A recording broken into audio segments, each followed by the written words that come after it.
எப்படி எடுக்கணும்? அப்படியே பிடுங்க. வச்சிரு. இன்னொரு காய்கறி.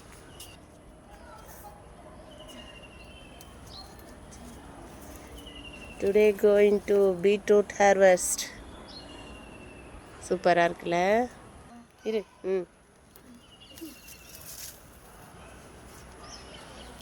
Okay, super.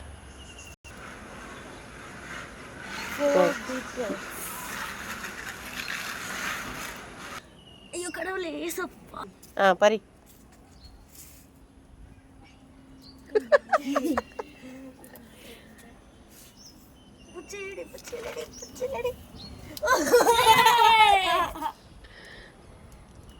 சூப்பரா இருக்கு. உடைச்சுக்கிச்சாண்ணா?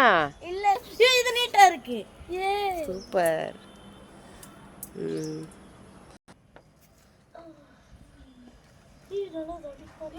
ரெண்டு இருக்கு. ட்வின்ஸ். ஆமா, உங்கள மாதிரியே ட்வின்ஸ். ஒட்டிக்கிட்டு இருக்கு.